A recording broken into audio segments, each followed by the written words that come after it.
Welcome to another additional lesson on the use of the quarterstaff. Today I wanted to talk about a little technique which I personally call the Taiaha Jab. The Taiaha is the famous staff of the Maori warriors, or Toa, in New Zealand.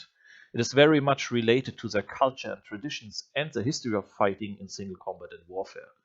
So often called Maori fighting staff or quarterstaff, it is a weapon of its own. Very elegant, very fascinating wooden weapon.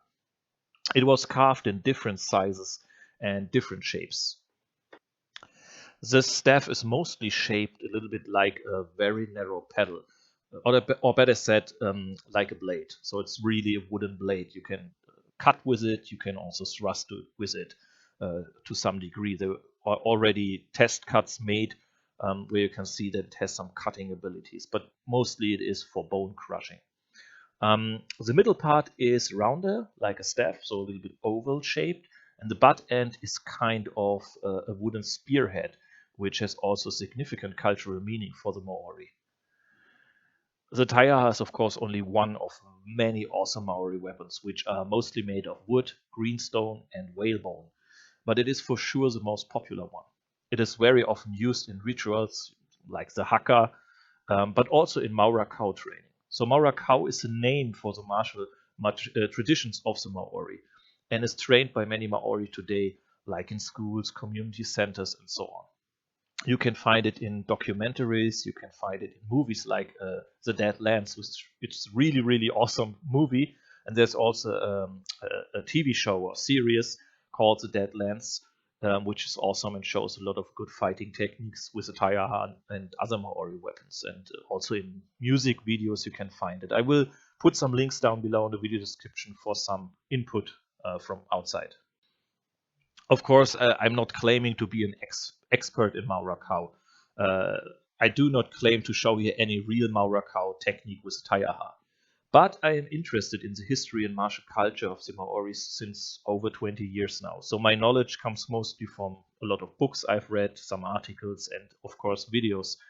And this is my own martial application of what I have seen and read so far. I will put, as I said, some links to other videos down below in the video description where you can learn more about Maori weapons and also Mau Rakau. So this technique is called the Taiaha Jab because it is inspired what I have learned about the Taiaha so far and how I understand it. The basic grip in fighting with it is also quite similar to our half-staff grip, as we use it according to Zach Wild. So my application here is of course not Taiaha fighting, as I said, but quarterstaff combat inspired by it. And in my opinion, it is quite useful in combat. And it's therefore this video is dedicated to the Maori and their history and traditions, which I highly respect. Okay, let's get into it. The basic position is our half-staff grip.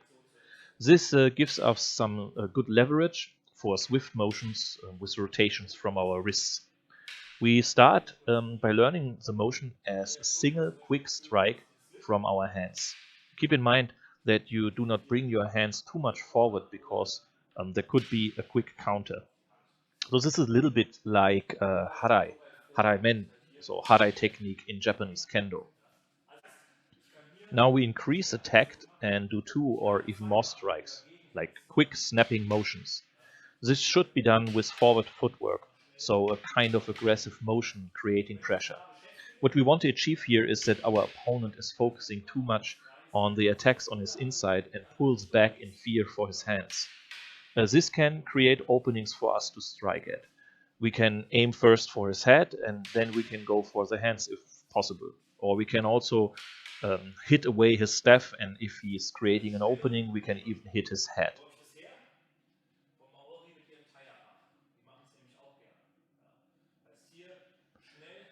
If he is pushing very much to his inside against your attack to protect himself, his forearm on the outside might become an opening as well. We can also try to use the high line jabs to then go to the low line against his legs, especially the knee. So we are not feinting high line, but we are really attacking high line. So he concentrates his parry on his inside, on his high inside, and then we just switch down with a second or third or fourth strike and hit down to his legs.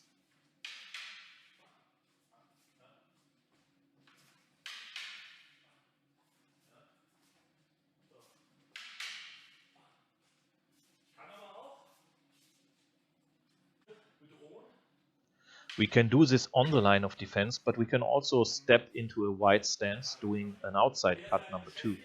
This is also quite useful if he counters back to our head, so in this way we are already in an outside guard position to protect ourselves.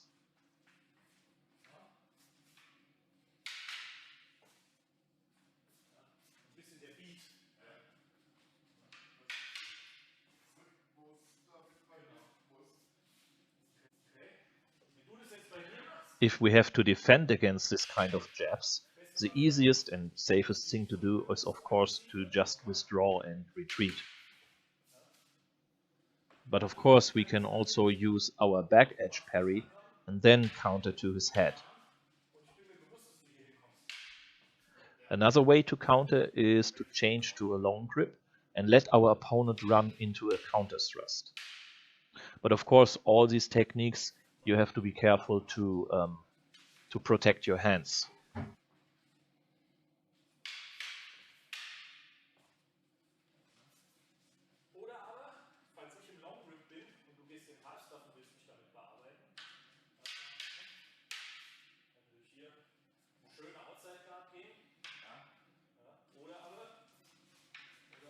Another danger when you counter with a thrust from the long grip is that you just miss with your thrust, or that in the forward motion the power of your opponent is still hitting away your counter thrust.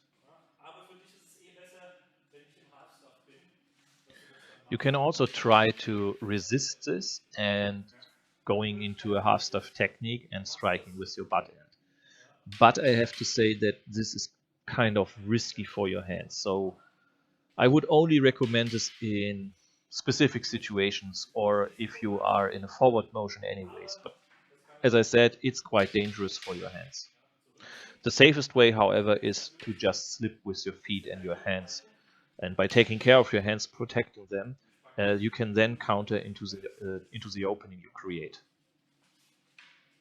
So, here you have it, the so-called Taiaha Jab. Thanks for watching, don't forget to subscribe and check out the links in the video description below, and see you in the next video.